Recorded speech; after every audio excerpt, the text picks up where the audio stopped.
شهيدا علمنا معنى العزة والإباء نراه نجما ساتعا يتراءى بالكبرياء نراه نجما ساتعا. Assalamualaikum warahmatullahi wabarakatuh. Waalaikumsalam warahmatullahi wabarakatuh. Ada yang belum jawab salam, harus dikasih pantun dulu. Daun salam daun mangga. Yang jawab salam semoga bahagia. Kalau kurang kasih lagi daun salam. Daun salam daun mangga. Yang jawab salam masuk surga. Amin. Masih belum bersemangat. Daun salam satu lagi. Daun salam daun nanas. Yang jawab salam utangnya lunas. Kencang tanda-tanda. Banyak utang. Bebok anak-anak yang kencang ya. Alhamdulillah. Assalamualaikum warahmatullahi wabarakatuh. Waalaikumsalam warahmatullahi wabarakatuh. Alhamdulillah. Alhamdulillahilladzi asra bi'abdihi lailan minal masjidil harami ilal masjidil aqsa alladzi barakallahu hawla. Ashhadu an la ilaha illallah wahdahu la syarika lah wa ashhadu anna muhammadan abduhu wa rasuluhu la nabiyya ba'dah. Allahumma salli wa sallim wa barik ala sayyidina Muhammad. Allahumma salli wa sallim barik alaihi wa ala alihi wa sahbihi ajma'in, amma ba'd. Yang kami hormati guru-guru kita, para ustaz, khususnya Ustaz Rahmat, orang tua kita di sini, yang juga beliau Pak RT kita ternyata ya, rangkap-rangkap jabatan. Ya, yang kami hormati Pak Haji Jamal ya, selaku ketua panitia ya kegiatan kita malam hari ini. Bapak Ibu semuanya, tidak saya bisa sebutkan satu persatu karena memang selain tidak hafal, repot kalau disebutkan satu persatu, kepanjangan. Namun mudah-mudahan semuanya ada dalam rahmat dan ridho Allah Subhanahu wa taala. Amin ya Allah. Anak-anakku sekalian yang saleh dan salehah, baik yang di dalam maupun di luar, mudah-mudahan bisa mendengar apa yang disampaikan Pak Ustadz. Tadi Pak Ustadz Rahmat sudah menyampaikan minimal ada 3 amplop yang disediakan bagi siapa yang mendengar apa yang disampaikan Pak Ustadz, lalu nanti mampu menjawab pertanyaan. Karenanya tolong jangan ribut, dengarkan baik-baik ya, agar paham, mengerti, dan nanti bisa menjawab. Ya, selain anak-anak, Bapak Ibu walaupun tidak ada janji dapat amplop, tetap mendengarkan. Karena niatan kita malam hari ini adalah untuk thalabul ilmi, menuntut ilmu agama, menambah pengetahuan agama kita agar makin rajin ibadah kita. Amin ya Allah ya Rabbal alamin. Dan juga semakin bagus akhlak dan sikap kita. Amin ya Allah ya Rabbal alamin.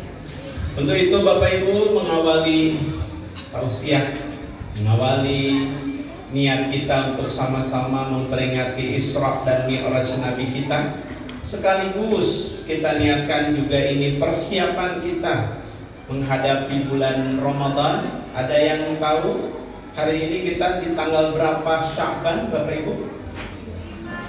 Tanggal 5 Sya'ban. Dapat amplop ya. Belum ya. Tanggal 5 Sya'ban, sudah bukan Rajab lagi kita. Sudah bulan baru, bulan Sya'ban, tanggal 5. Jadi kalau Sya'bannya 30 hari, tinggal berapa hari kita menuju Ramadan Bapak Ibu? 25 hari lagi. 25 hari untuk kita persiapkan diri menyambut di bulan suci. 25 hari untuk kita persiapkan diri, mempersiapkan agar bisa nanti beribadah dengan lebih baik lagi. Bukan mempersiapkan baju lebaran. Karena mohon maaf kalau di kami di Swarga Barat Ramadannya masih jauh tapi sudah ribut baju lebaran. Ya. Ramadannya juga belum, tapi baju lebaran, kebutuhan lebaran sudah disiapkan. Padahal masih jauh dari lebaran. Ramadan saja belum. Tapi kalau di Bakti Jaya insya Allah. Oh sama. Sama saja.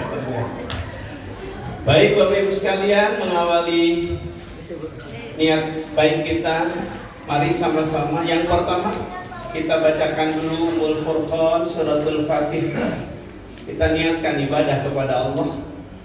Kita niatkan juga Fatihah kita doa untuk orang-orang yang telah berjasa kepada kita, untuk diri kita sendiri, untuk keluarga kita, wabil khusus untuk orang tua kita masing-masing. Yang masih ada mudah-mudahan panjang umurnya, amin, sehat selalu. Yang sudah tiada mudah-mudahan bahagia di dalam barzahnya. Ayah ibu kita sudah ada di alam kubur, mudah-mudahan mereka tenang dan bahagia di alam kuburnya. Amin. Dengan doa dari kita semua. Ala hadini wa ala kulli nihas salihah. Al-Fatihah. Bismillah. Alhamdulillah.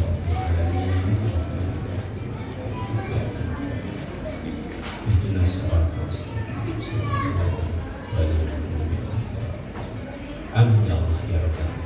Kita lanjut dengan zikir dulu, istighfar dulu, sholawat dulu, agar hati kita tenang, pikiran kita juga tentram. Mudah-mudahan jiwa kita makin dekat dengan Allah Pencipta. Ini sepanduk biarkan saja, sudah susah itu diulang-ulang juga. Mudah-mudahan tidak mengganggu konsentrasi Bapak Ibu. Fokusnya tetap saja ke saya. Pandang wajah saya dan simak serta dengarkan apa yang disampaikan. Mari sama-sama kita berzikir dulu Bapak Ibu. Bismillahirrahmanirrahim. Subhanallah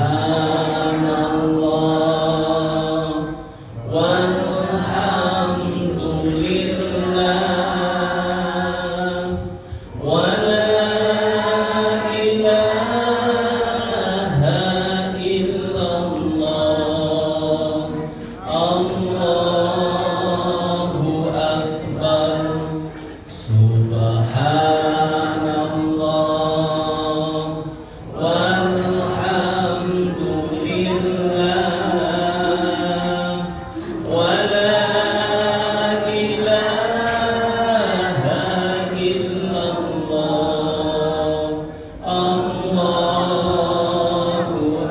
Akbar.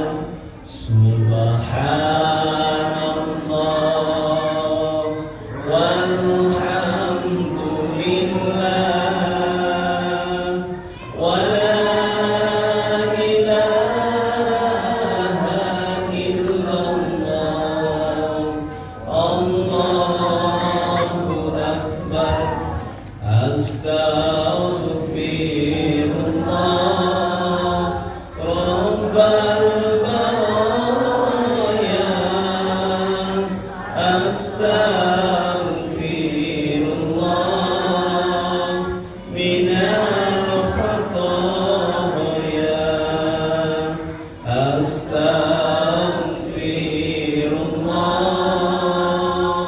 Rabbal baraya. Astaghfirullah minal khataya. berikutnya kita bersalawat untuk Nabi kita. Ya Nabi salam alaika, ya Rasul salam salam alaika, ya Habib salam alaika,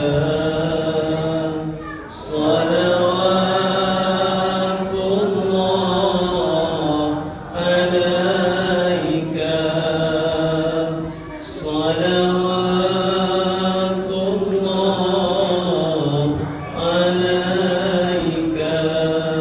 Allahumma salli ala Sayyidina Muhammad, Allahumma salli wa sallim barik alaihi wa ala alihi. Bismillahirrahmanirrahim. Memperingati Isra wal Mi'raj. Isra sebagaimana kita tahu adalah diperjalankannya. Jadi bukan Nabi Muhammad berjalan sendiri. Dia Nabi kita diperjalankan oleh Allah pada suatu malam. Ya.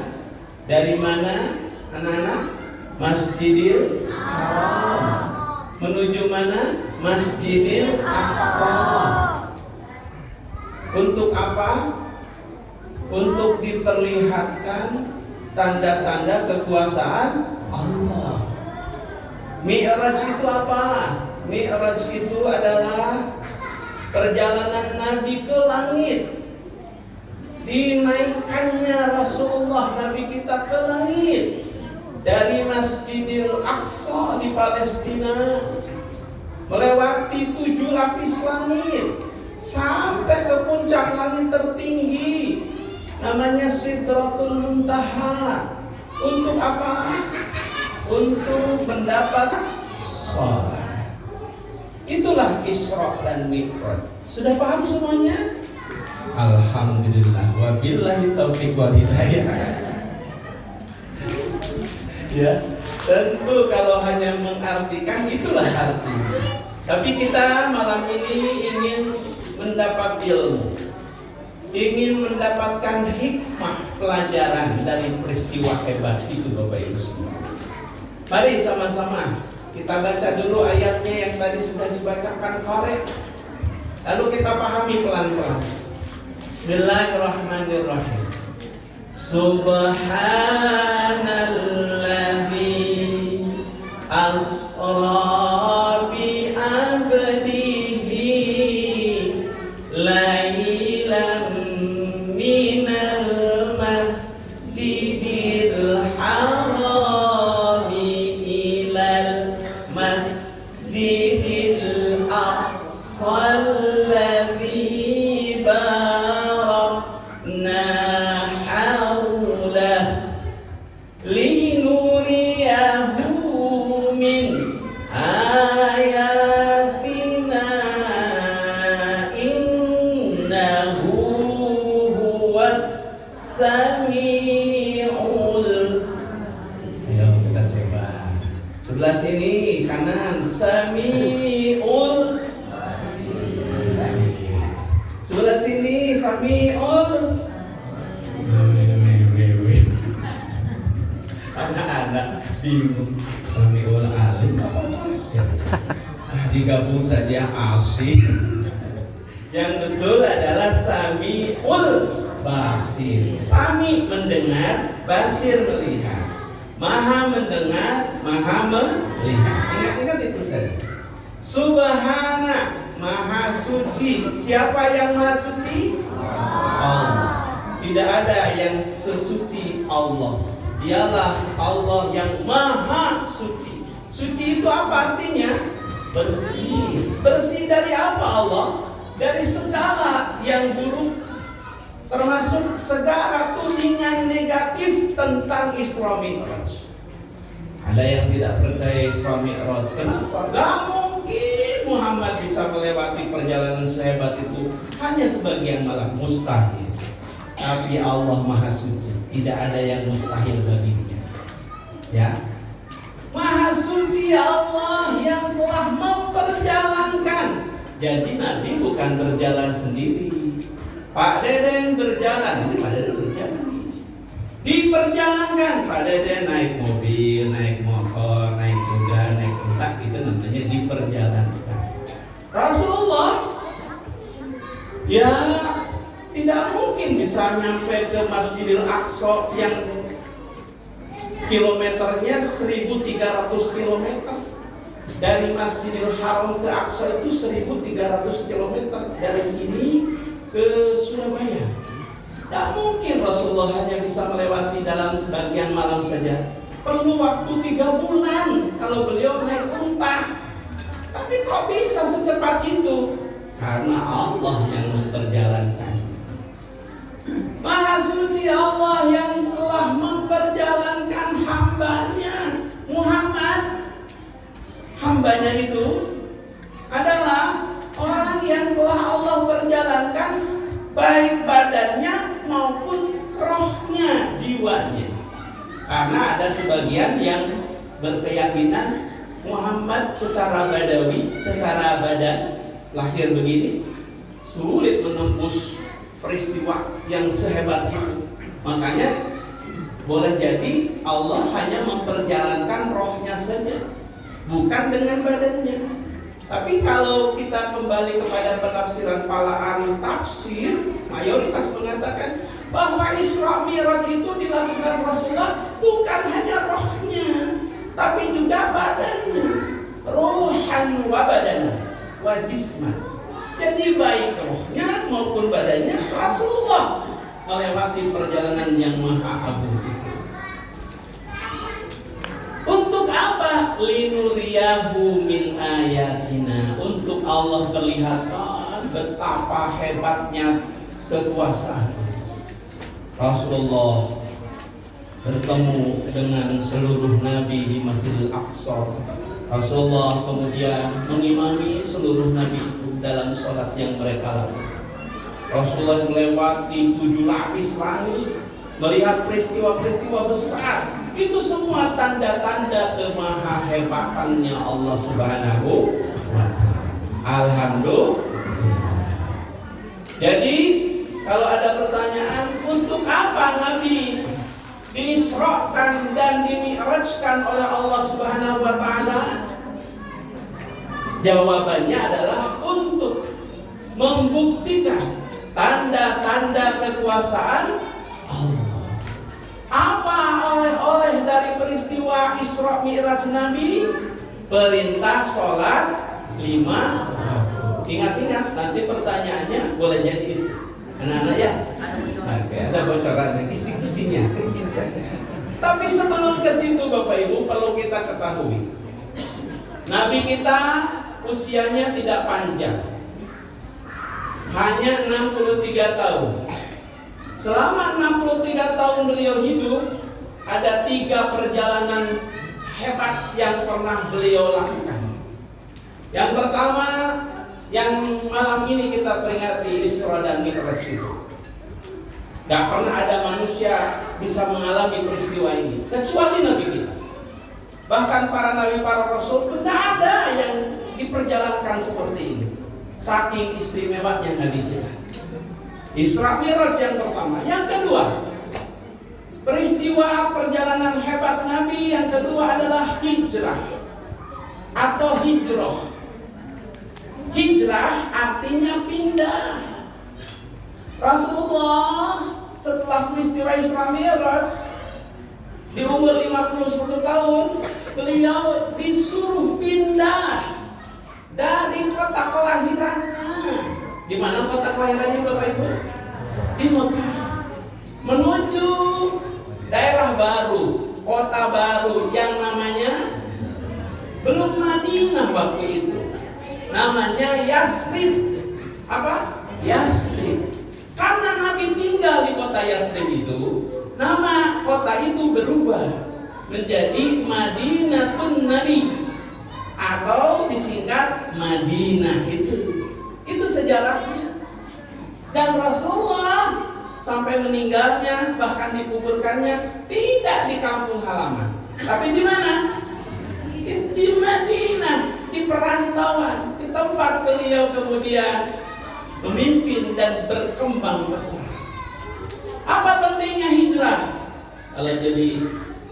Kalau kita ingin berkembang, kalau ingin tambah maju, kalau ingin tambah besar perkembangan segala apa yang kita miliki, kalau di kampung kita susah, hijrah.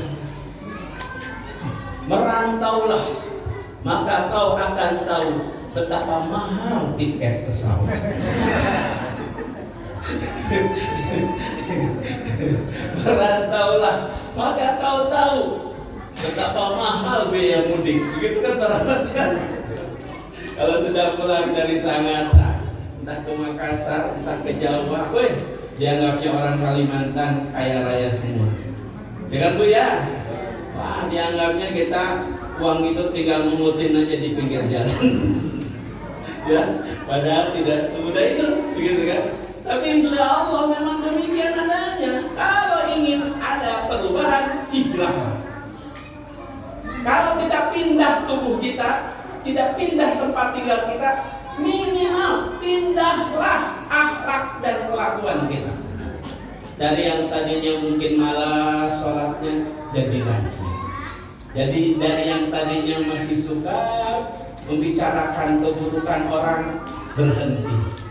Dari yang tadinya suka iri melihat orang lain lebih baik dari dia, sudah sadari untuk kemudian jangan lakukan lagi. Dari yang tadinya sama tetangga nggak nyapa, bermusuhan, ganti, berubah, memperbaiki ke depannya. Inilah hijrah. Hijrah juga, hijrah akhlak, hijrah sikap. Gitu ya Bapak Ibu. Dan ini wajib untuk kita lakukan. Itu yang kedua. Dan yang ketiga, perjalanan hebat Nabi kita setelah Isra Mi'raj, hijrah. Satu lagi kira-kira apa? Ada yang tahu Bapak Ibu, anak-anakku? Tebak-tebakan, bukan ngetes, biar gak ngantuk, ya. Biar semua kita berpikir apa satu lagi ya perjalanan hebat yang pernah dilakukan Rasulullah dulu. Namanya Haji Wada. Apa Bapak Ibu? Haji Wada. Apa nak? Haji Wada. Haji, ya perjalanan haji, ibadah ke Makkah Madinah itu. Wada apa? Wada itu artinya perpisahan. Haji terakhir yang dilakukan Nabi di umur beliau 62 tahun. Setahun kemudian beliau meninggal. Apa memang pentingnya Haji Wada itu sekali? Di Haji Wada itulah Allah turunkan ayat terakhir dari Al-Quran sebagai tanda bahwa ajaran Islam sudah sempurna, sebagai tanda bahwa tugas Nabi sudah selesai. Al-Maidah ayat 5. Kalau nggak salah ya, koreksi saya kalau salah. Al-yawma akmaltu lakum dinakum wa atmamtu alaikum ni'mati wa raditu lakumul Islam madinah. Itu ayat terakhir Quran diturunkan saat Haji Wada, menunjukkan bahwa sudah selesai tugas Muhammad, menunjukkan bahwa sudah sempurna agama Islam ini, dan tidak ada agama yang Allah ridhai kecuali agama kita, agama Islam. Alhamdulillah. Jadi ingat ya adik-adik, Bapak Ibu, 3 perjalanan hebat Nabi. Tadi satu apa? Isra Mi'raj. Yang kedua, hijrah. Yang ketiga, Haji Wada. Siap-siap, belum keluar amplop pertama ini ya. Tunggu tanggal mainnya. Oke. Kita lanjutkan. Fokus ke Isra Mi'raj. Isra, diperjalankannya Nabi dari mana? Dari Masjidil Aqsa.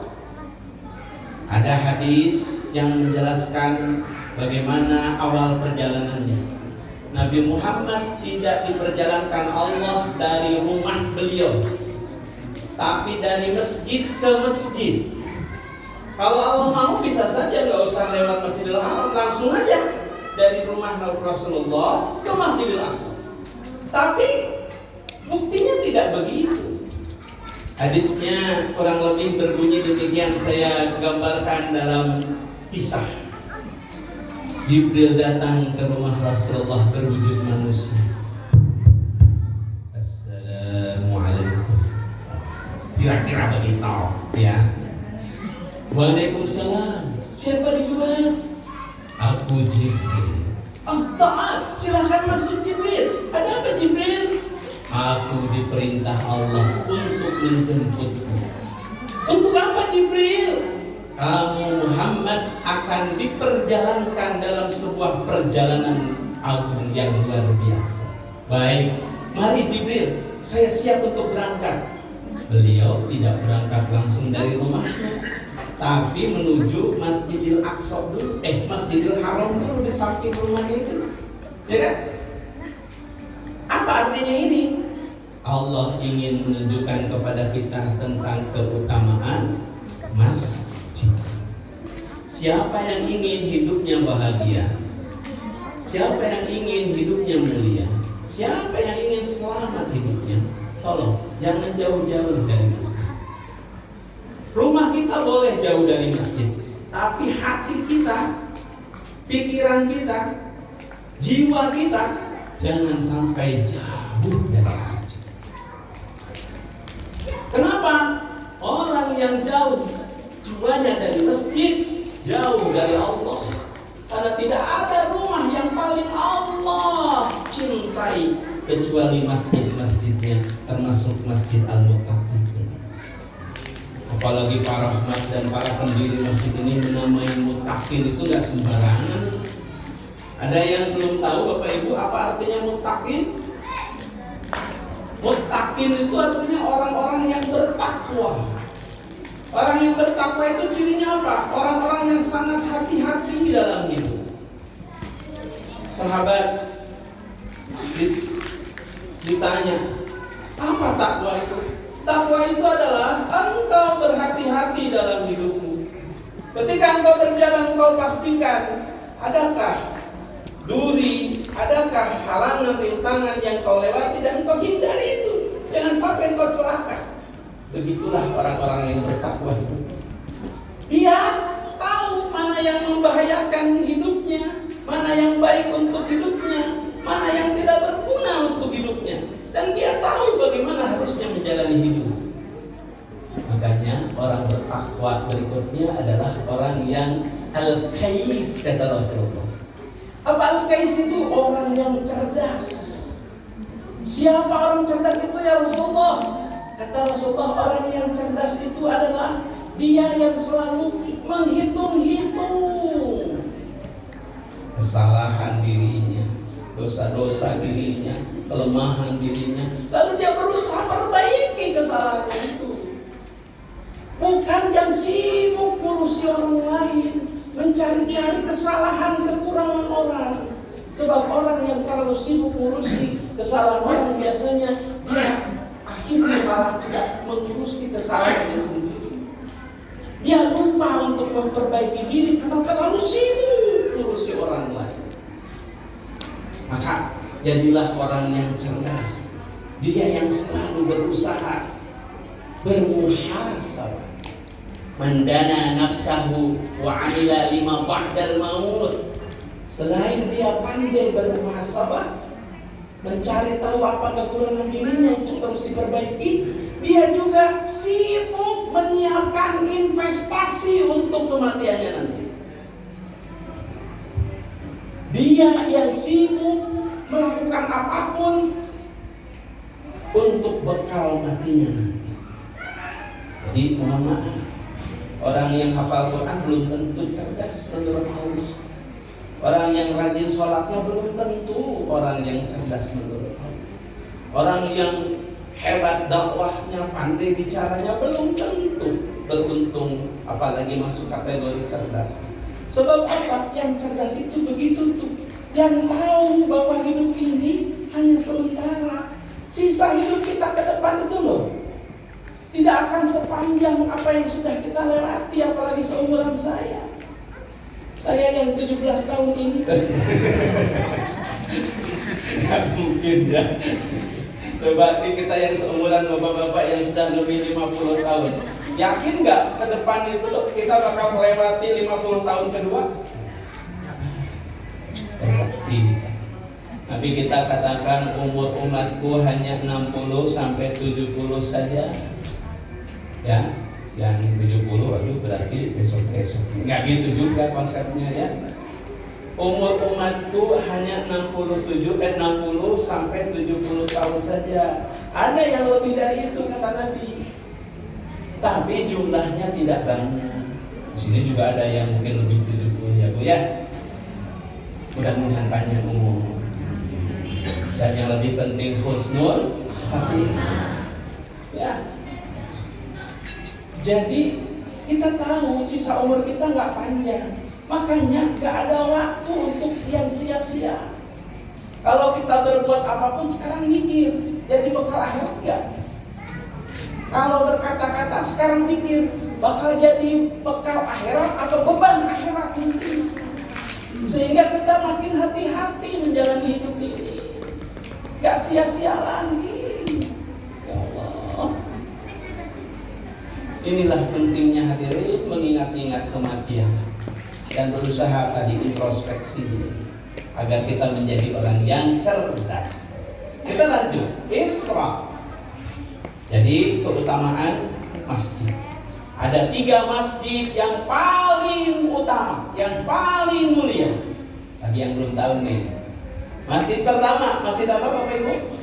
Kita ulang-ulang nih ilmunya biar gak lupa. Masjidil Haram.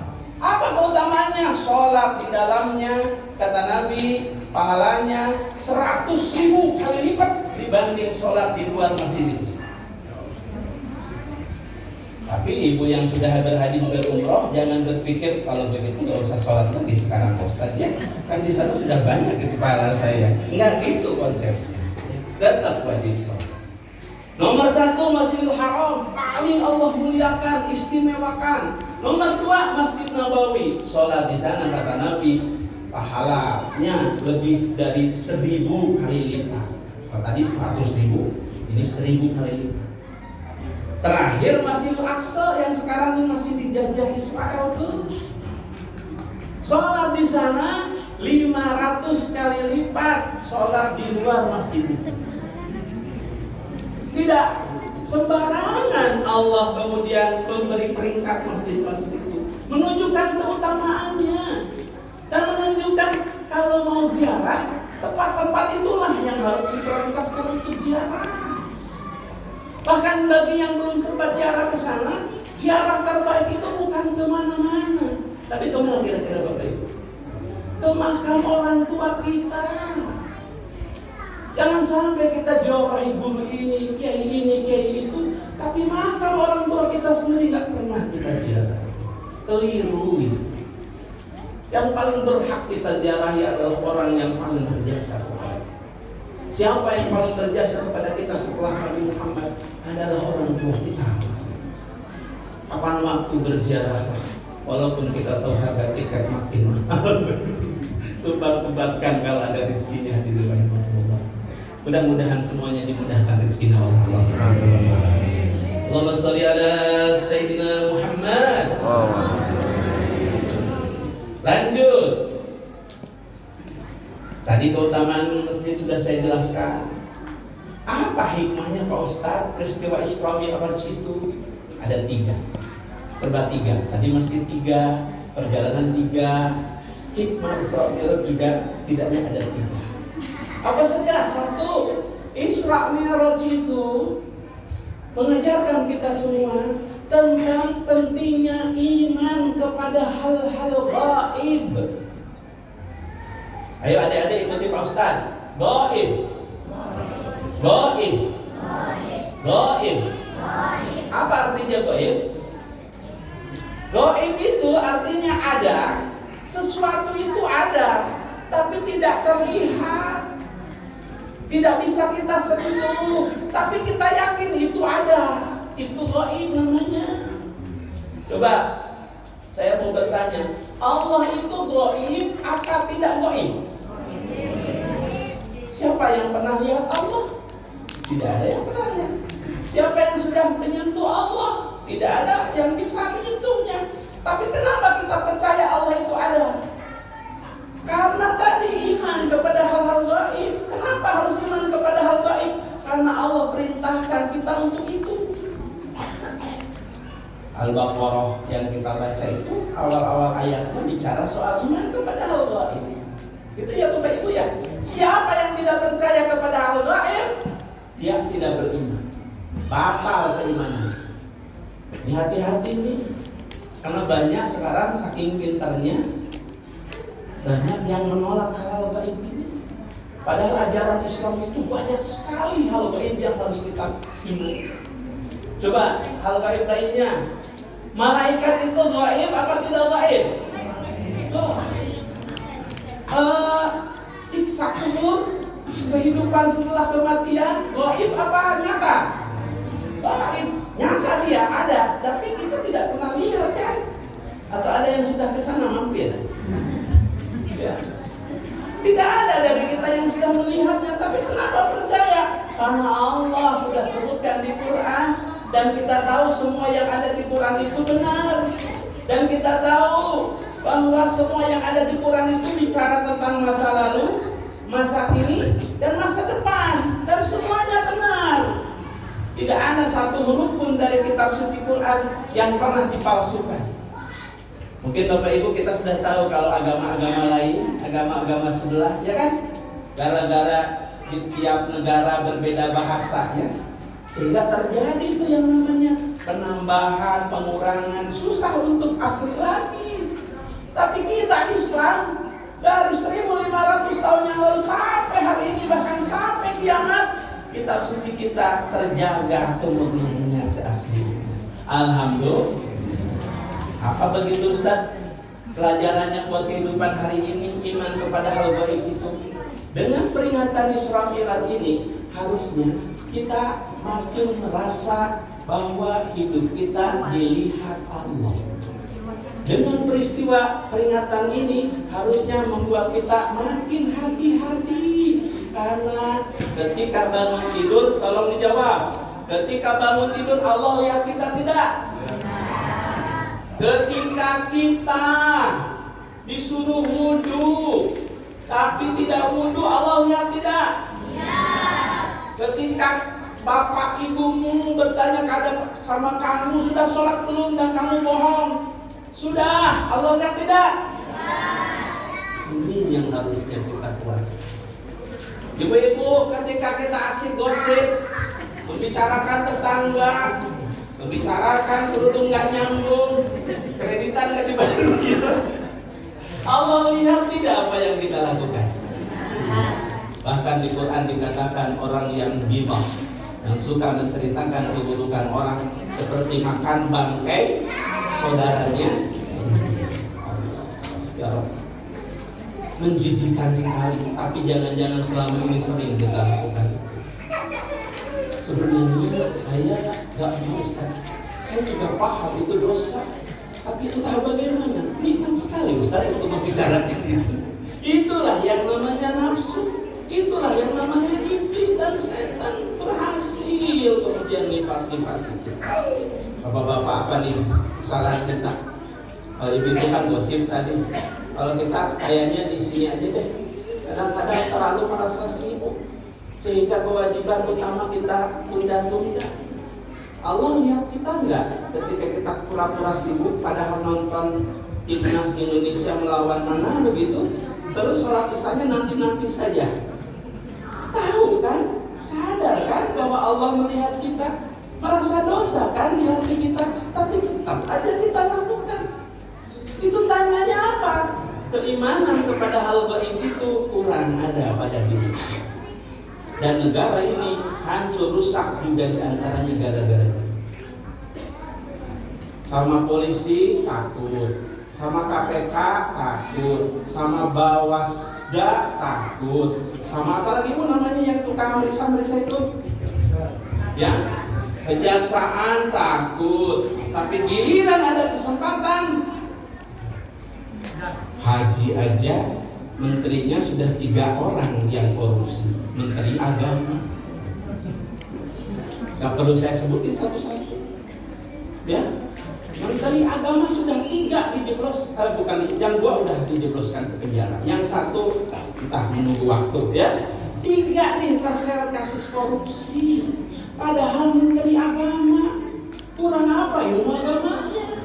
Bahkan ada yang belajarnya bahkan di Mekah, di Saudi. Kok bisa dia korupsi? Ini iman yang hanya hafal, hanya menguasai teori, tapi dalam praktek tidak sesuai dengan janjian. Apa namanya? Jargoni. Bisa berujar, tapi tidak bisa melakoni. Kayak kita STMJ, sholat terus, maksiat jalan. Aduh, Masya Allah. Ayo, jadikan peringatan ini peringatan juga buat kita. Hidup kita loh tidak akan sepanjang yang sudah kita lewati. Mari kurang-kurangi dosa. Mari bekal sebanyak-banyaknya untuk kita bawa mati nanti. Dan bekal terbaik yang untuk kita bawa mati nanti namanya amal jari. Bapak Ibu, kalau kita mengandalkan sholat kita, ketika kita meninggal nanti sholat kita itu pahalanya gak bakal nambah lagi. Selesai sudah. Sebentar lagi kita puasa, kalau kita hanya mengandalkan pahala puasa, nanti udah nggak puasa lagi, selesai, nggak bakal nambah pahala puasa. Begitupun haji umroh, selesai, kalau sudah meninggal nggak bakal nambah-nambah lagi. Padahal utang kita di akhirat banyak sekali yang harus kita tutupi. Nggak bakal cukup nih, jangan-jangan ibadah yang sudah kita lakukan ini, maka perlu tambahan modal untuk di sana bisa selamat. Apa tambahan modalnya? Namanya amal jariah. Amal jariah itu apa? Ibadah yang kalaupun kita sudah meninggal, ngalir terus pahalanya untuk kita di dalam kubur kita. Seperti Nabi Muhammad, beliau sudah dikubur, sudah 1400 tahun yang lalu dikubur, tapi sampai hari ini pahalanya ngalir terus. Karena dia sudah ngajarin kita ajaran agama ini, ya kan? Bapak Ibu, nih seperti yang mendirikan masjid ini, yang sudah membantu pendirian masjid ini, sampai kapanpun masjid ini nanti dipakai ibadah, ngalir terus pahalanya buat yang dulu sudah memberi donasi dan kontribusi untuk masjid ini. Kalau gitu Ustaz, saya mau wakaf ini karpet, tolong nanti jangan diganti-ganti biar pahalanya ngalir terus. Enggak gitu juga konsepnya. Ya, kalau sudah waktunya diganti ya ganti saja. Urusan pahala biarlah Allah yang atur, jangan khawatir. Karena kalau dipaksakan karpetnya sudah lecet, berdebu, nanti pada apa namanya? Flu semua. Atau jangan-jangan malah kena asma semua gitu kan? Nah itu konsepnya. Kalau kita nggak bisa nitip ke masjid, minimal lampu di luar rumah kita itu loh Bapak. Jangan beli, matiin aja, gak ada untungnya buat saya. Enggak, itu amal jariah kita loh. Ibu bapak punya lampu di luar, orang lewat dan kemudian gak kesandung gitu kan, jalan bisa dia lihat dengan baik, dapat pahala. Ibu bapak punya pohon, pohonnya cuma pohon pepaya, ibu habis makan lempar bijinya, tumbuh gitu kan, tumbuh. Udara segar, tetangga dapat segar dari udara pohon pepaya kita, dapat pahala. Nanti berbuah, ibu makan, alhamdulillah dapat buahnya. Nggak sempat ibu panen buahnya, ternyata sudah dimakan oleh tupai. Jangan terlalu kecewa. Kata Nabi, pahala juga dan akan dibalas Allah. Itu ibu bapak-bapak. Jadi konsep amal jariah nggak harus selalu yang mahal-mahal. Ibu lihat orang kesulitan nih mau wudhu di masjid kita misalnya. Nah ibu buat beliin sendal lah, buat khusus di masjid. Baru 2 hari disimpan di masjid udah dicolong orang. Apa yang terjadi? Allah Maha tahu bagaimana harus membalas. Gitu ya. Allah Maha melihat. Terus kita perbanyak amal jariah itu. Inilah yang harus kita siapkan untuk bekal nanti di akhirat hari. Dan hati-hati dengan dosa jariah. Ada kejadian seorang ibu, anak gadisnya meninggal. Belum 7 hari si ibu mimpi. Dalam mimpi itu si anak gadis itu nangis-nangis. Bu, tolong bu, tutup bu, Facebook bu, hilangkan foto-foto nggak pakai jilbab di Instagramku. Karena selama ada laki-laki yang melihat foto-fotoku yang tidak berjilbab itu, aku disiksa terus di sini di dalam kuburku. Padahal dia sudah nggak berbuat apa-apa lagi di dunia, tapi gara-gara itu tuh dosa jariah, pernah tuh dia rohnya di dalam kubur. Dosa jariah itu satu, ketika kita membantu orang berbuat dosa. Ibu tidak minum minuman keras, bapak tidak mabuk, tapi bapak punya warung, ibu punya warung, jualan minuman keras. Yang membuatnya, yang berdagang, yang menjualnya, yang mengambil pajak darinya, semuanya kena dosanya. Alhamdulillah, dosa jariah. Bu, kalau tempat wanita nakal di sini, di mana ya? Tuh di situ, cuma nunjukin saja. Ibu tidak juga berzina dan lain sebagainya, cuma nunjukin saja. Lalu dia kemudian berzina di sana, maka ibu juga dapat dosanya tuh, karena sudah membantu orang berbuat salah. Maka hati-hati yang punya kontrakan, jangan sembarangan kontrakin orang. Ya, pastikan bahwa yang kontrak di kita itu aman buat kita, aman buat akhirat kita. Datang lagi perempuan 2, tanyakan, ini suami istri kah? Atau kalau perlu malah mana bukti surat nikahnya? Kalau kita memang ragu gitu ya. Sebab apa? Ketika ada lagi perempuan kontrak ngekos di tempat kos kita, di kontrakan kita, berzina dia di dalamnya, dan kita tahu itu, ngalir terus dosanya juga buat kita. Dia yang enak, kita yang dapat dosa. Oh dia. Dosa jariah itu banyak ragamnya. Itu menunjukkan orang atau membantu orang berbuat dosa. 2, berbagi sesuatu yang membuat orang tersesat dan dosa. Gak jauh dari sini kan pernah ada yang ngajarin, kalau mau masuk surga gak usah repot-repot, bayar zakat sesuai umur. Umur Pak Jamal 52 juta sini, dijamin masuk surga. Lalu kita sebarluaskan ilmu ini, maka ngalir terus dosanya. Anak dia telah menyesatkan orang lewat informasi ilmu yang menyesatkan. Maka hati-hati ketika kita berbagi lewat handphone itu, maka pastikan yang kita bagikan yang bakalan jadi amal jariah, bukan dosa jariah. Kalau tidak bisa dengan harta, dengan ilmu, amal jariah kita lewat anak-anak kita itu, lewat cucu-cucu kita itu. Kenapa?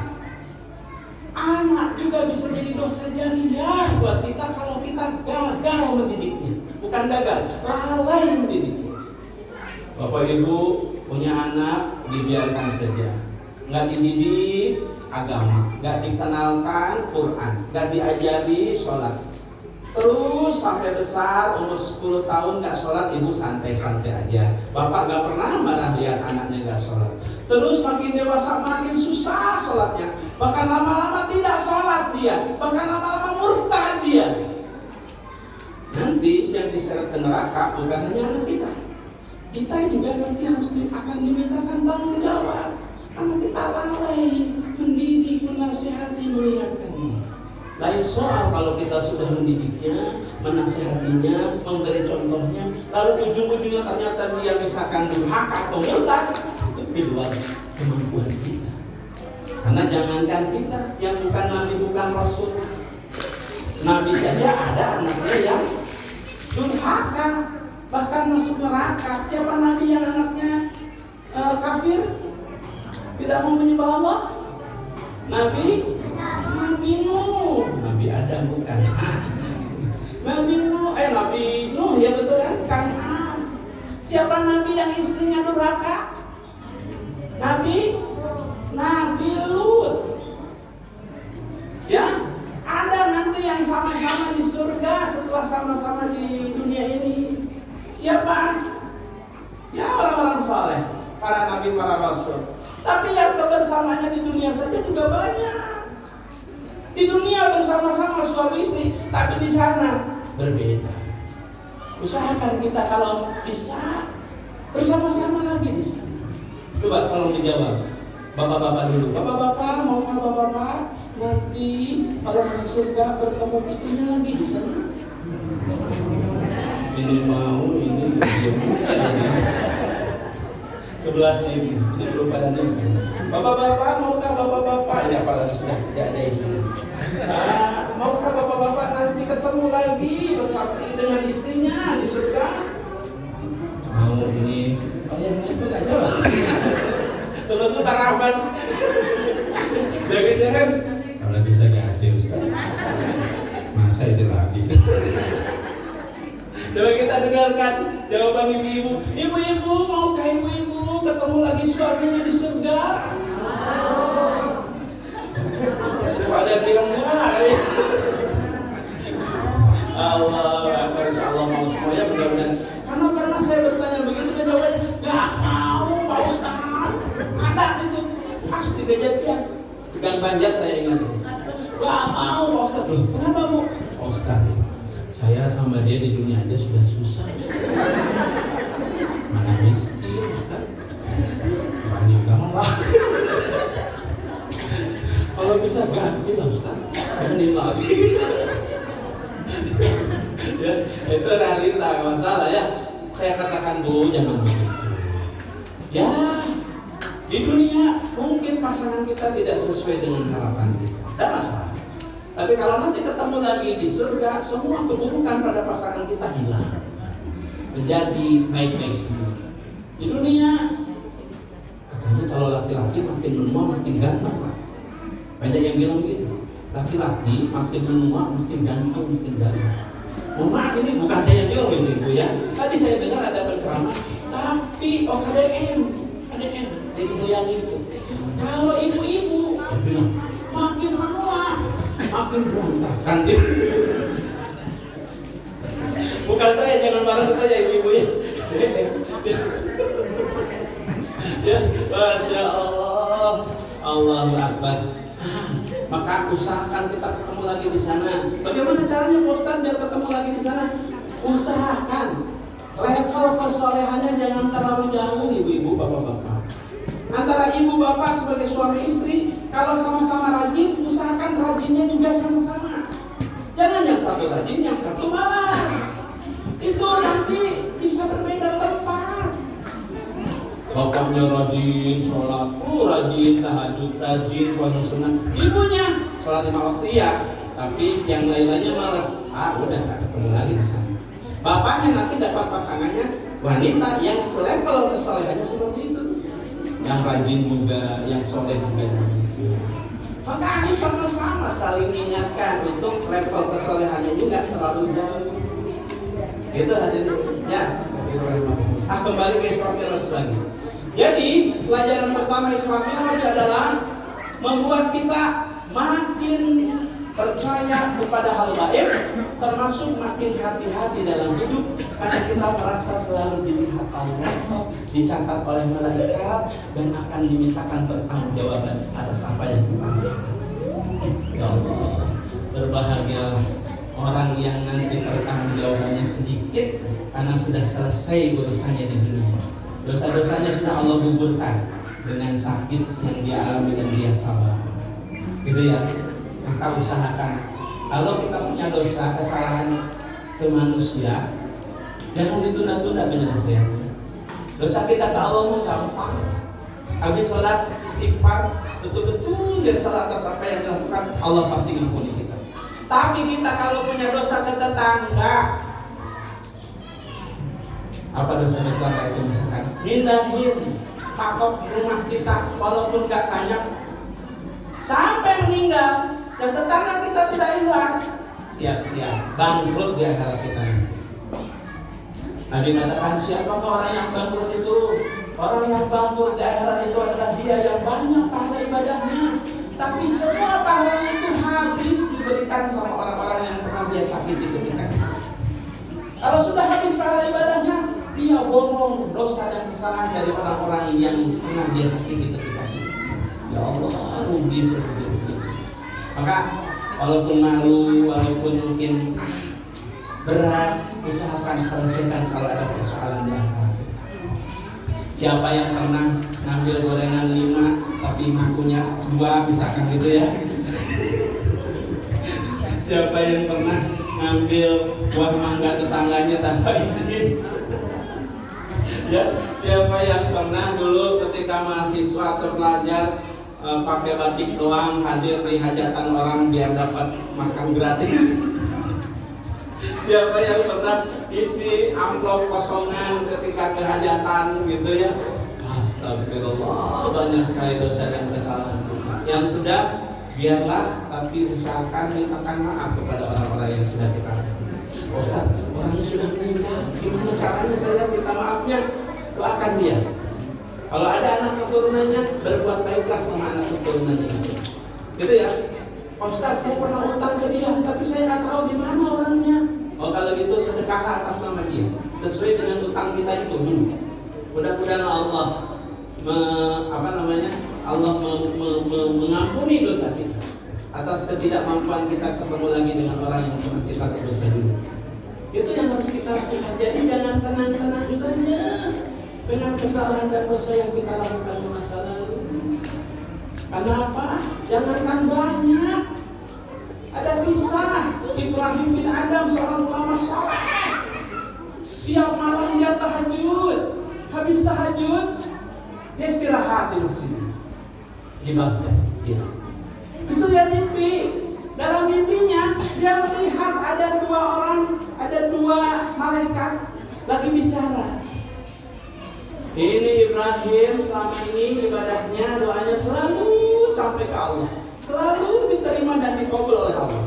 Tapi sayang, 4 bulan terakhir ibadah dan doa Ibrahim tidak sampai ke Allah. Tersendat, terhalang oleh sesuatu sehingga tidak sampai ke Allah.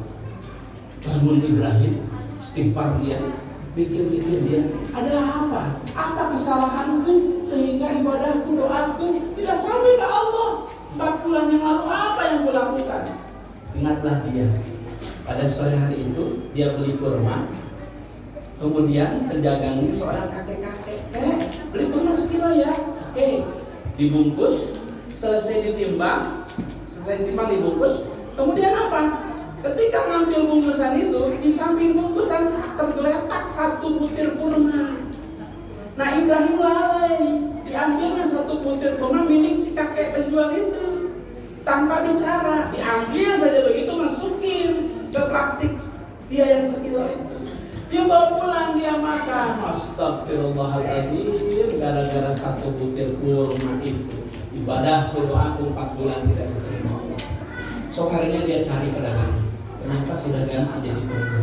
Udah, kemana kakek-kakek yang jual 4 bulan lalu? Oh, seminggu yang lalu beliau meninggal. Innalillahi. Siapa itu? Ayah saya. Kebetulan.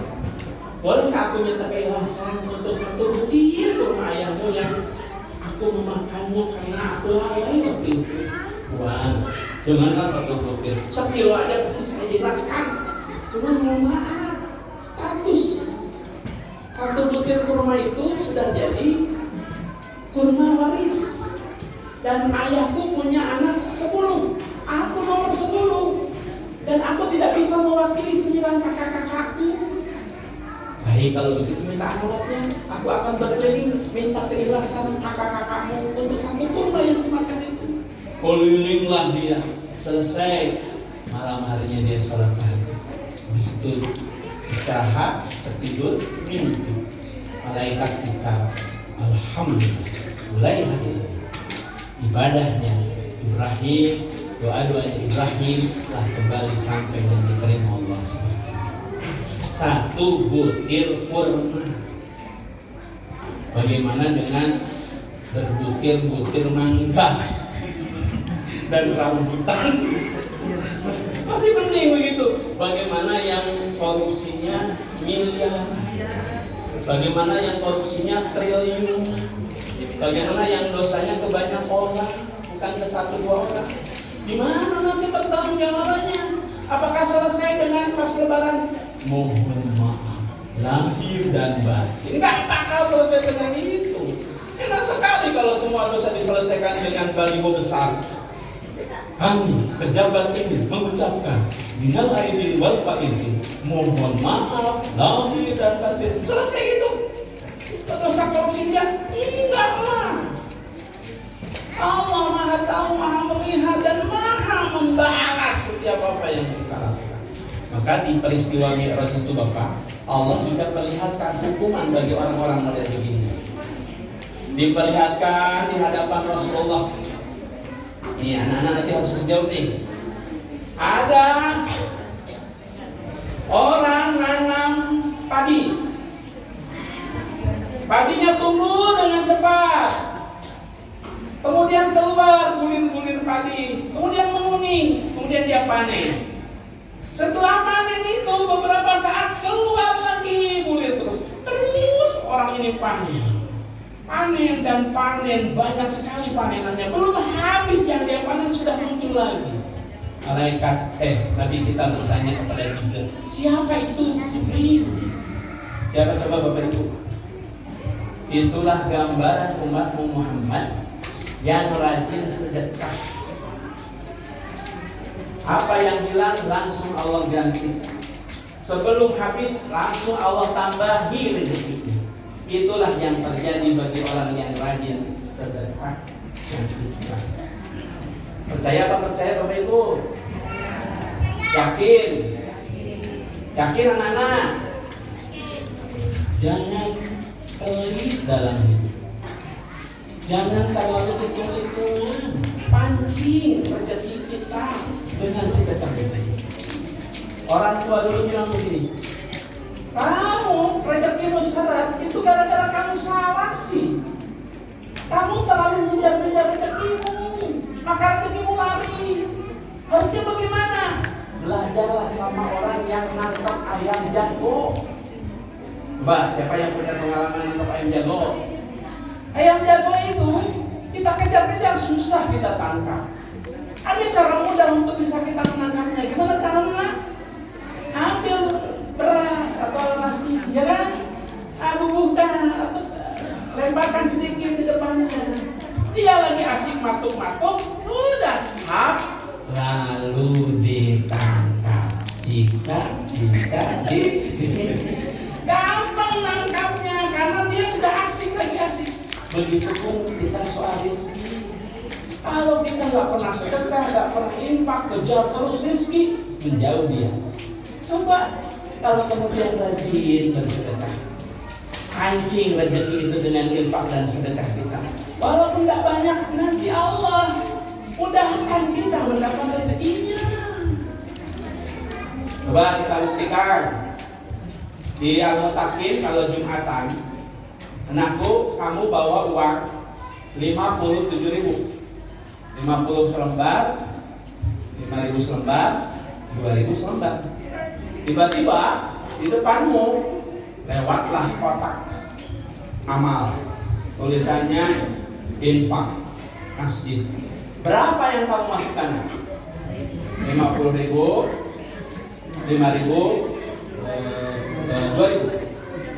Hah? Berapa nak? Jujur. Berapa nak? 5.000.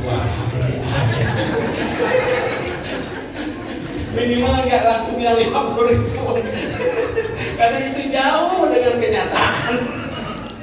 Ya, jangan-jangan bahkan kalau sudah masuk 50.000 timbul penyesalan. Ya Allah, masuk 2.000, kok salah tadi? Kalau bisa, Pak tadi maaf ya Allah, padahal kita tahu tadi as-sadaqatu tadfa'ul bala. Ya, sedekah itu menjauhkan kita dari bala. Ada seorang Yahudi pemuda, kerjaannya adalah ngumpulin kayu bakar. Satu hari dia lewat di depan mesinnya Nabi. Terus Nabi bilang gini ke sahabat-sahabatnya, tuh lihat tuh Pemuda itu umurnya gak panjang, besok juga meninggal. Besoknya pemuda itu masih lewat, masih keliling-keliling. Para sahabat nanya lagi, ya Rasulullah masih hidup tuh? Kata Nabi, panggil pemudanya ke sini. Ada apa?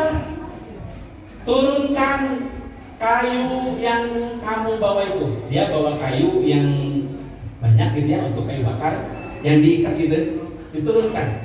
Buka ikatannya.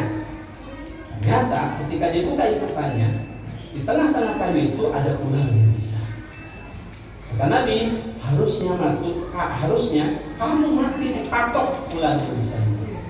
Tapi pasti ada sesuatu yang kemudian Allah panjangkan umurmu.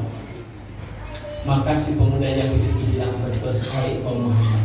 Kemarin sore saat aku mencari kayu bakar, aku bertemu dengan pengemis yang kelaparan. Aku juga miskin. Aku hanya bawa roti satu, tapi karena aku iba sama dia, aku kasih roti itu. Kata Nabi, inilah sedekahmu dan Allah. Sedekahmu telah menjauhkanmu dari bala, dari musibah, dari kematian. Padahal dia Yahudi, tapi karena dia ikhlas membantu orang bersedekah, Allah panjangkan umurnya, Allah selamatkan. Makanya Bapak Ibu, kita juga sama. Ya, jangan terlalu hitungan dalam hidup. Pancing rezeki, pancing keberkahan dengan sedekah.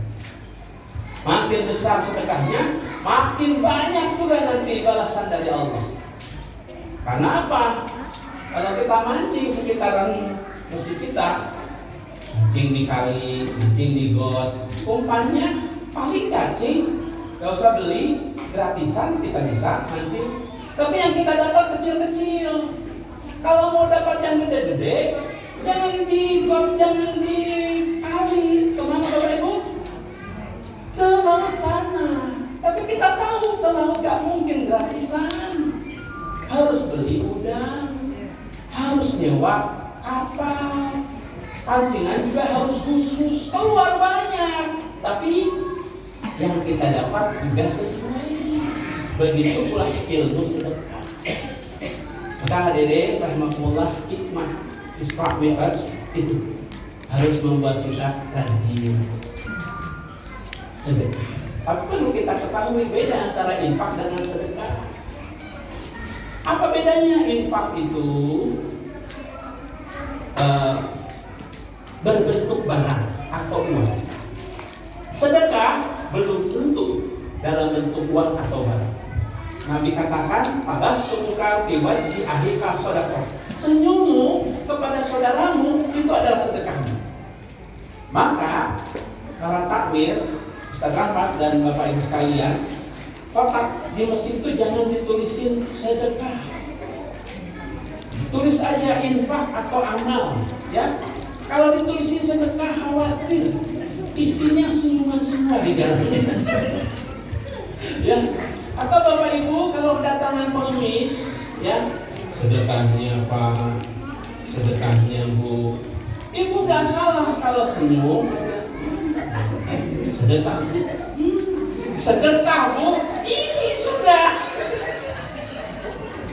Ya, karena kesalahan bukan sama ibu, kesalahan sama yang minta.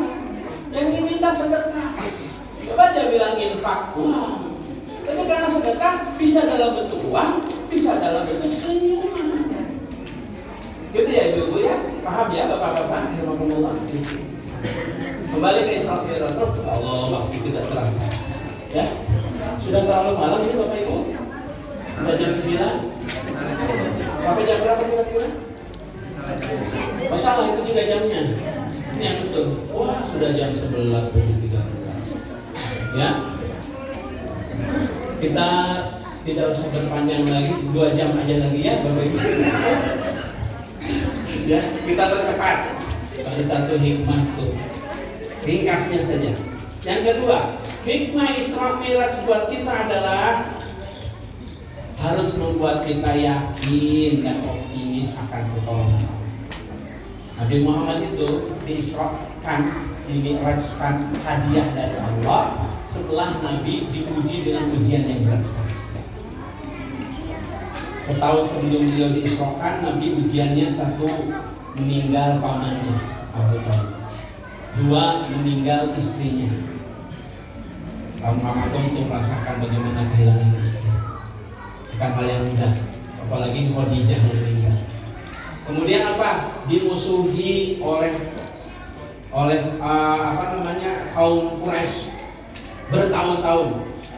Di Taif beliau dilempari, diusir sampai berdarah-darah. Bertubi-tubi ujiannya, tapi Rasulullah yakin. Fa inna ma'al usri yusran, inna ma'al usri yusran. Bersama kesulitan pasti ada kemudahan. Kalau Allah menguji kita, Allah pasti menyiapkan hadiah buat kita. Kalau Allah menguji kita, Allah tahu bahwa kita pasti kuat untuk melewatinya. Dan itu yang harus menjadikan diri kita juga optimis. Saya 2007 ujiannya juga begitu. Di PHK dari pekerjaan gara-gara perusahaan kami bangkrut. Kemudian usaha sempat jualan bangkrut juga. Tempat kontrakan saya disita bank. Anak saya yang masih bayi masuk rumah sakit. Saya ingat ini bahwa Nabi Muhammad juga pernah dalam kondisi begitu. Tapi kemudian apa? Allah kasih hadiah setelah kesulitan-kesulitan itu. Perjalanan hidup Nabi berikutnya luar biasa. Lompatannya itu luar biasa. Saya yakin itu betul. 2008 saya kesempatan. Ternyata benar. Allah ganti yang hilang-hilang itu dengan yang lebih baik. Allah tidak menguji saya di luar batas kemampuan saya. Dan kalau kayak saya ikhlas menjalaninya, istri ikhlas menjalaninya, Allah ganti yang hilang-hilang. Saya sekarang berpikir, Masya Allah, kalau saya dulu nggak di PHK, belum tentu saya nggak seperti ini. Maka tidak selamanya yang menyakitkan itu buruk, dan tidak selamanya yang menyenangkan itu baik. Banyak orang diuji dengan kesulitan kuat, tapi lebih banyak orang yang gagal justru diuji dengan kenikmatan. Ingat mantan gubernur kami, gak usah saya sebutin namanya, bagaimana sebelumnya dia dipuji-puji, namanya luar biasa, terkenal, prestasinya luar biasa hebat, begitu kan? Tapi kalau Allah sudah balikkan nasibnya, balikkan kondisinya, terbongkar semua. Bagaimana hancur citranya. Itulah juga yang harus kita ambil pelajaran. Berhati-hati, Allah itu selalu menguji kita dengan dua hal itu, kesulitan dan kemudahan. Jangan sampai kalau kita susah rajin ke masjid, tapi setelah senang dikit malah malas ke masjid. Mau susah, mau senang, tetap berusaha rajin ke masjid. Terakhir, yang ketiga, hikmah Isra Mi'raj buat kita adalah tentang sholat. Tidak ada ibadah yang paling penting daripada sholat. Tubuh kita ada tangan, ada kaki, ada kepala. Bapak Ibu, pernah lihat gak manusia tanpa tangan? Pernah ya? Masih hidupkah manusia tanpa tangan? Masih hidupkah manusia tanpa kaki? Tapi pernah gak lihat manusia tanpa kepala masih hidup gak? Pasti mati walaupun ada tangan, ada kakinya. Begitupun dengan sholat. Orang serajin apapun puasanya, sehebat apapun sedekahnya, sebolak-balik sering manapun dia umroh atau hajinya, tapi kalau tidak sholat, itu seperti badan yang bagus, kaki tangannya, tapi nggak ada kepalanya. Pelawak Sule pernah ditanya oleh Bang Haji Romani Ram, "Le, kamu sudah rajin sholat lima waktu kan?" "Aduh Bang Haji, saya sibuk, kadang-kadang saya nggak sempat. Tapi saya rajin sedekah Bang Haji, mudah-mudahan dosa saya tidak sholat ditutup dengan pahala sedekah saya." Oh, tidak bisa, ya, tidak bisa. Nabi kita dulu pernah menyampaikan begini, awal ma yuhasabu bil 'abdi yaumil qiyamah shalah. Yang pertama akan diminta pertanggungjawaban di hari kiamat nanti dari seluruh ibadah kita adalah sholat kita. Kalau sholat kita sudah benar, ibadah-ibadah lainnya diterima. Tapi kalau sholat kita rusak, mohon maaf, ibadah sebagus apapun yang lainnya sia-sia, nggak ada gunanya. Maka mari kita perbaiki diri kita, mari perbaiki rukuk kita, sujud kita. Nanti sebentar lagi taraweh. Insyaallah kalau di sini seperti, tapi kita lihat ada di masjid yang mohon maaf tarawehnya mengalahkan Valentino Rossi. Ya, kecepatannya 7 menit 23 rakaat. Wah, gitu ya, Masya Allah. Padahal kata Nabi, sholat kita ada orang yang 60 tahun sholat dan tidak diterima satu pun dari sholatnya. Gara-gara apa? Rukuk dan sujud. Rukuknya tidak tumanina, minimal rukuknya tenang. Minimal kita cukup mengucapkan Subhana Rabbiyal Azim wa bihamdihi. Bagus sekali. Sujudnya juga begitu, minimal mengucapkan Subhana Rabbiyal A'la wa bihamdihi. Minimal begitu. Jangan terburu-buru, jangan kejar cepat-cepatan, gitu ya. Bagus sekali. Nah, inilah hikmah dari Isra Mi'raj. Mudah-mudahan setelah ini kita makin terus memperbaiki sholat kita. Amin. Makin rajin sedekah kita, amin. Makin berusaha saling mengingatkan di rumah kita masing-masing, biar nanti kita kembali bersama di surga Allah Subhanahu wa Ta'ala.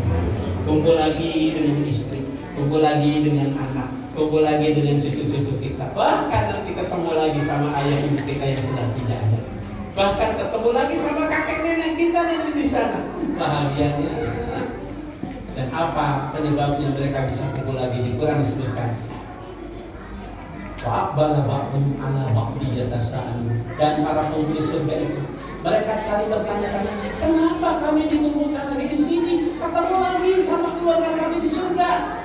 Qalu inna kunna fi ahdina. Sesungguhnya dulu ketika kami hidup, kami saling ingat mengingatkan, kami takut kepada Allah dan balasan dari perbuatan. Saling ingat mengingatkan. Alhamdulillah. Sebelum kita tutup dengan doa, ada 3 pertanyaan Pak. Kalau saja. Baik. Mana CD-nya? Maaf, izin. Nah, ini 3 ya. Kita terawang dulu. Kayaknya warnanya merah nih. Pertanyaan pertama, boleh anak-anak, boleh bapak, boleh ibu, siapapun bebas. Ya, ini mudah-mudahan berkah bagi tim siapa yang memberi. Pertanyaan pertama, sebutkan 3 perjalanan besar Nabi Muhammad. Sini. Mudah-mudahan bisa jawab. Ya, kalau nggak bisa jawab ditarik lagi. Namanya siapa semua? Sebutkan 3 perjalanan hebat Nabi Muhammad. Yang pertama Isra Mi'raj. Yang kedua hijrah atau hijrah. Yang ketiga haji mabrur. Alhamdulillah. Mau dipakai apa Bang? Wah, tabung. Di sini yang di sini beda lagi istilahnya. Bagus ya tuh ya, barakallah.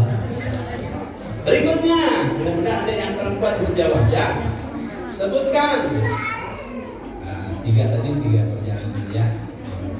Sebutkan 3 masjid yang paling istimewa.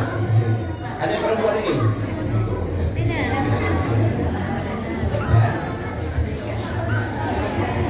Jadi, namanya siapa? Nahda. Baik. Nahda, sebutkan 3 masjid yang paling istimewa.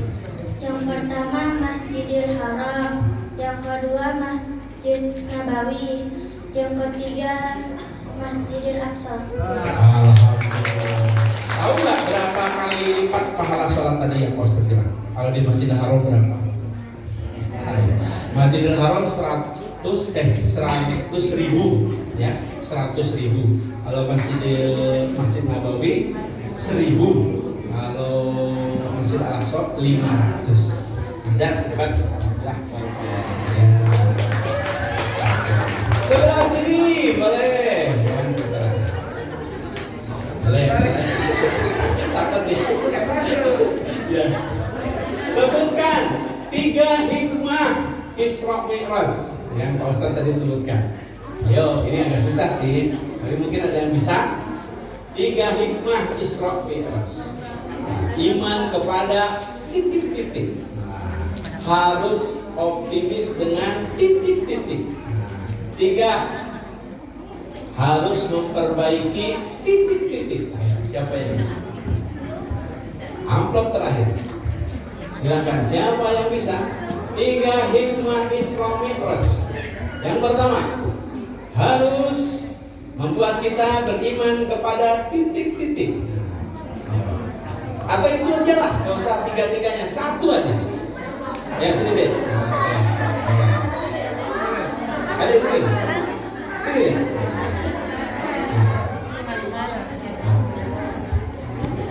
Hati-hati ya. Salah jawaban tidak dapat amplop. Namanya siapa? Reisa. Oh, Risa. Risa, sebutkan hafal 3-nya enggak? Oh, kalau enggak 1 aja. Apa hikmah Isra Mi'raj? Beriman kepada Allah. Beriman kepada Allah. Salah apa betul? Belum tepat. Sayang sekali apa Pak? Coba mikir tadi, ganti jawabannya. Mungkin ada jawaban yang lain. Kalau beriman kepada Allah harus, tapi bukan itu. Nah, ada yang lain nggak jawaban? Salat 5 waktu. Apanya nih? Kita boleh meninggalkan sholat 5 waktu.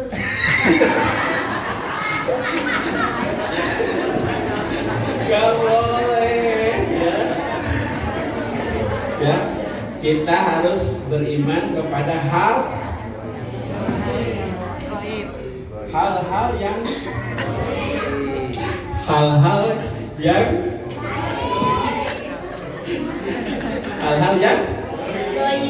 goib itu apa? Goib itu makan.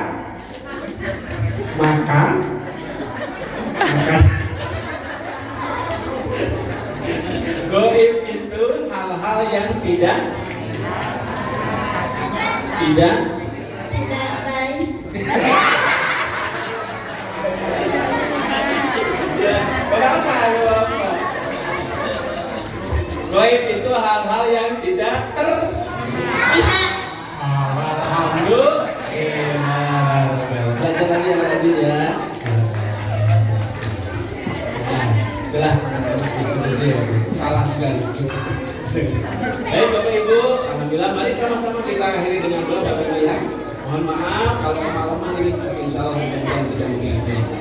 Baik, sama-sama kita berdoa Bapak Ibu.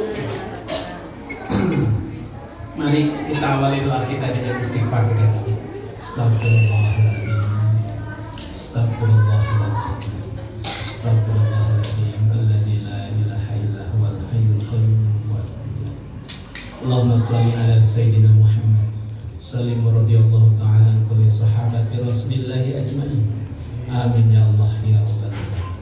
Allahumma ighfir lil muslimin wal muslimat wal mu'minin wal mu'minat al ahya'i minhum wal amwat. Allahumma izzil islam wal muslimin. Allahumma ansur ikhwanana al muslimin. Allahumma ighfir lana wa li walidina warhamhum kama rabbawna shighara. Rabbana hab lana min azwajina wa dhurriyyatina qurrata a'yun waj'alna lil muttaqina imama.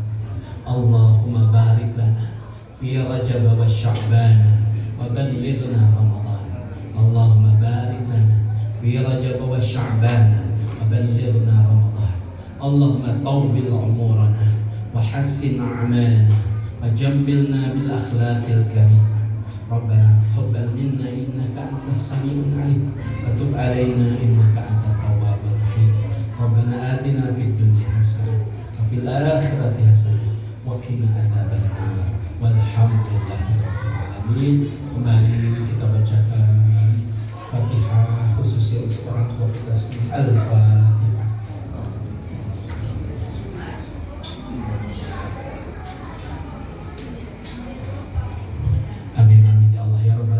Terima kasih Bapak Ibu atas perhatiannya. Mohon maaf segala dan kekurangan. Akhiran, assalamualaikum warahmatullahi wabarakatuh. Waalaikumsalam.